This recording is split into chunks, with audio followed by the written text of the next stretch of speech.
This video we're going to learn how to use the array command right here, and we have three types of arrays: the rectangular, the path, and the polar. We're going to start with the rectangular, but before that I'm going to draw a simple rectangular right here, and I'm going to click on the command. He's going to ask you to specify the object. I'm going to select the rectangular, and I'm going to click on enter, and another palette will pop up. Now you can see here the columns. You can adjust the number of columns and the distance between the columns and the total distance of the columns. You can, if you don't have a specific number for them, you can adjust them from the grids.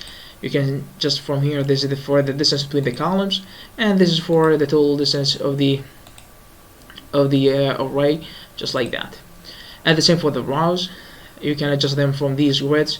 And for the levels are just for the 3D modeling. If you want another array over the main array, if you want to pile many arrays one over the other, you can just simply type the number of levels that you want. I'm gonna type 3. Then I'm gonna adjust the distance between them to 10, and I'm gonna go to the 3D modeling so I can show you the difference.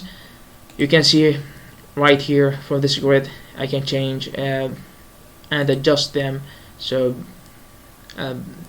for my purposes, just like that.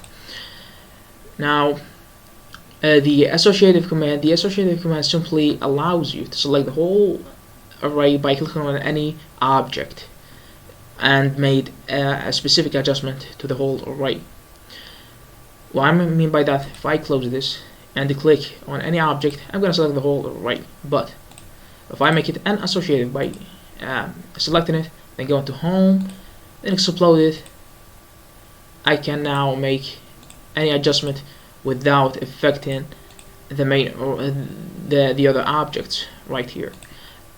I'm going to delete this for now, and we're going to go to the other type of arrays, which is the path array. I'm gonna draw a simple spline. Then I'm gonna draw a rectangular just at the end of the curve or the spline. Then I'm gonna click on the path array. Then he's gonna ask me to specify the object. I'm gonna select the rectangular. I'm gonna press enter. Then the curve or the path, I'm gonna select the spline. Now, as you see, we made an array over the curve. You have the same things, just the distance between these columns or these objects. And for the rows, you can change them, and the distance between the rows and the total distance of the array. Or you can just adjust them from here, from this blue grid. And for the levels, just the same as the normal array. And for the associative, just the same. The base point, you can just you can adjust the base point wherever you want. And the tangent direction, just the direction of the array. And for the measure and divide, and the divide, you can adjust them also from this grid, or from these numbers. Just simply the distance between the rows. You can adjust them from here, or from these numbers, or from this grid. And the align items, just simply if you don't want them to be curved or twisted or rotated with the curve, you can just undo this command and you will make them that way. And for the Z direction, just for the levels and the 3D modeling. Now I'm gonna close this for now, and you can see if I make any adjustment on this spline, the array will be adjusted according to this curve. If I want to make it unassociative, I can simply select it, then explode it, and now if I make any change, simply the array will be standing there without any change. Now the other type, which is the polar array, I'm gonna delete this for now, and I'm gonna draw a simple rectangular right here, and I'm gonna click on the polar array. I'm gonna select the object. I'm gonna click enter, and he's gonna ask me to specify a center or a base point.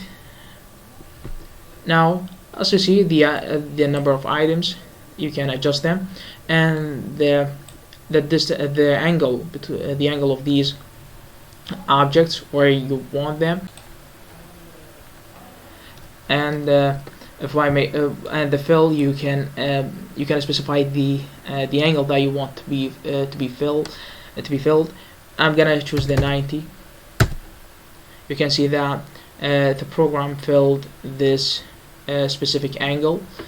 Now the same for the rows and the distance between them and the total distance, and you can adjust them from here, from this grid, if you don't want, if you don't have any specific numbers in mind. And the same for the levels for the 3D modeling, and just the same as other arrays for the associative command right here. And for the base point, you can change the base point, I mean the center right here. And for the rotation, you can just undo this command to make them as they are originally made, or you can rotate them with the curve or the virtual circle of the array, and the direction, just the direction of the array. Now that was pretty much what we have for today. Thank you very much for watching.